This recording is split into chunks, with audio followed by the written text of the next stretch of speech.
अपने साथ है योगेश भाई जो धुलिया यहाँ से 200-250 किलोमीटर दूर से आए। उनको दोनों हिप जॉइंट्स में अराउंड 3.5 साल से तकलीफ है। अराउंड 4-5 दिन पहले यहाँ आए थे और हमने इनका दोनों गोला रोबोटिक सर्जरी द्वारा मिनिमल इन्वेजिव टेक्निक मीस टेक्निक से दोनों गोले चेंज किए और आज 4-5 दिन जैसे हो गए और अच्छे से चल फिर रहे और आज अपने गाँव जाने वाले। तो आज उन शब्दों से सुन के कि उनका कैसा फील रहा इस हॉस्पिटल के बारे में और उनको क्या क्या चीजें की तकलीफ थी वो अपने जुबान से बताएंगे। अब योगेश भाई लोगों को बताइए अपने तकलीफ के बारे में और हॉस्पिटल के बारे में कि आपको यहाँ कैसा फील हुआ। मला 3.5-4 वर्षापासून दोघी खुब्यांचा त्रास होता। मी पुण्याला ट्रीटमेंट केली डॉक्टरांकडे, तर दर महिन्याला 15-20 हजार रुपये मेडिसिन मध्ये जायचे। असे 7-8 महिने झाले।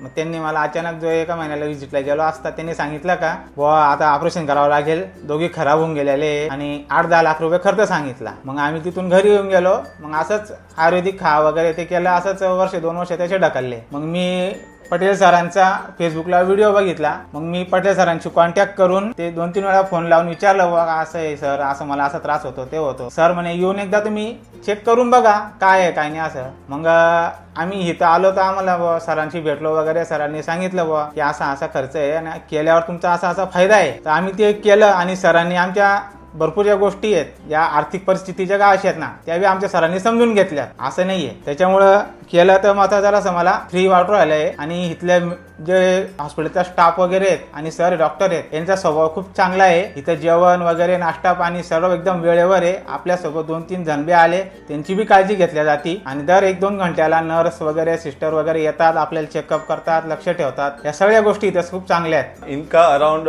3-3.5 साल से तकलीफ है। फिर कहीं से इनको कुछ आयुर्वेदिक ट्रीटमेंट के बारे में कुछ पता चला, उन्होंने 1.5-2 लाख रुपया खर्चा इन सब चीजों में कर दिया, लेकिन फाइनली फिर उन प्लेसमेंट ही करना पड़ा। तो इनके जरिए आप समझिए कि ये सब खर्चा करने का कोई फायदा नहीं होता है। और जब आपका दर्द बढ़े, एवीएन में जब आपका गोला खराब होता है, दर्द बढ़े तब रिप्लेसमेंट कराइए, लेकिन फाइनल इलाज इसका रिप्लेसमेंट ही होता है। कई बार जो गरीब घर के पेशेंट्स रहते हैं वो ये सब फालतू खर्चा करके बड़ा पैसा ये बचाने के चक्कर में लगा देते हैं जहाँ पे कोई बचता भी नहीं है और फाइनली फिर ऑपरेशन करते वक्त इनका पैसा जो इनका बजट रहता है वो खत्म हो जाता है। तो ये हमारे योगेश भाई ये आप ही के भाषा में मराठी में लोगों को यही समझाने की कोशिश कर रहे कि इन सब चीजों में मत पड़िए जो ये इन चीजों से गुजर चुके।